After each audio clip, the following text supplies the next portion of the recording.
বাইরে বের হওয়ার একটাই উদ্দেশ্য ছিল যে রাস্তায় যে ভাই বোনেরা ট্রাফিকের দায়িত্ব পালন করছে তাদের সাথে একটু সাক্ষাৎ করার জন্য।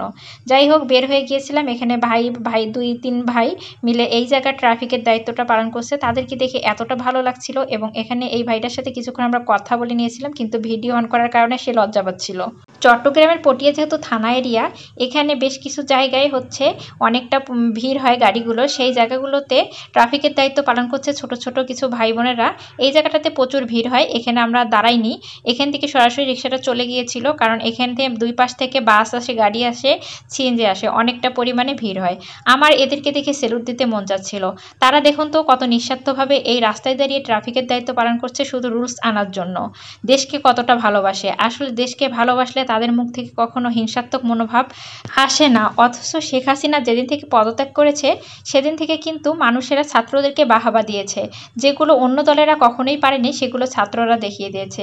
আমরা যেহেতু ছাত্র হয়ে ছাত্রদের দিকেই সাপোর্ট করব, এটা স্বাভাবিক কিনা? কারণ ছাত্রদের হাত দিয়ে আমরা নতুন কিছু দেখতে চাচ্ছি, নতুন কিছু পেতে চাচ্ছি। কারণ অনেক বছর আমরা শোষণ হয়েছি এদের কাছ থেকে। আমরা চাই যে একটা সুন্দর বাংলাদেশ দেখতে। আর যেখানে আমাদের নোবেল বিজয়ী ডক্টর ইউনূস স্যার রয়েছে সেখানে আমরা আশা করতেই পারি। যাই হোক, এখান থেকে বের হয়েও দেখি যে এখানেও এক ভাই ট্রাফিকের দায়িত্ব পালন করছে। দেখতেই পাচ্ছেন কি যে ভালো লাগে, এদেরকে দেখলেই আমার মন ভরে যাচ্ছিল। আমি আবার আমার হাজব্যান্ডকে বলছি এখানে দাঁড়িয়ে আমাকে তাদেরকে সেলুট দিতে মন চাচ্ছিল। এদিকে আমার ওই যে এক ভাই ভাবি বাসার, ওরা হলো মোটরসাইকেল নিয়ে আগে আগে চলে যাচ্ছে, আমরা আবার রিক্সায় করে যাচ্ছিলাম। আমি একটু বলেছি যে একটু বাজারের দিকে ঢুকবো, আমার কিছু বাজার হচ্ছে করার বাকি ছিল। আমরা মূলত আজকে শহরটা ঘোরার জন্য বের হয়েছিলাম। ওনার একটা বাচ্চা আছে, ওরা বাচ্চা সহ মোটরসাইকেলে। এদিকে আমি বাজারে ঢুকে গেছি, বাজারে গিয়েও ভিড়।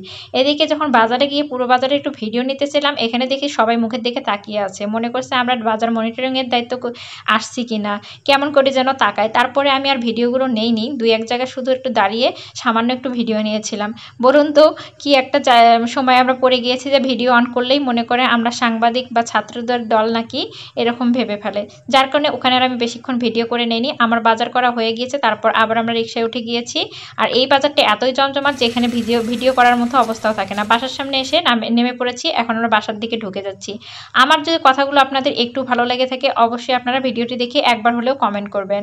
এদিকে আমি মনে করি যে দেখুন যে ছাত্রদের এই উদ্যোগটা নষ্ট করার জন্য কত দল বের হয়েছে। ডাকাতের দল, তারপর হচ্ছে মন্দির ভেঙে দিচ্ছে, তারপরে হচ্ছে হিন্দুদের বাসা ভেঙে দিচ্ছে, শুধু এদের এই সুন্দর মুহূর্তটা নষ্ট করার জন্য, সুন্দর প্ল্যানটাকে নষ্ট করার জন্য। কিন্তু আমি মনে করি এই প্ল্যানটা সহজে কেউ নষ্ট করতে পারবে না, কারণ এই প্ল্যান নষ্ট করতে আসলে আমরা ছাত্র সমাজ আবারও রুখে দাঁড়াবো। যাই হোক, বাজার থেকে আমি কি নিয়েছিলাম সেগুলো দেখাচ্ছি। লাউ শাক, তারপর মরিচ, তারপরে হচ্ছে লাউ আর হচ্ছে রাজমা নিয়েছিলাম রান্না করার জন্য।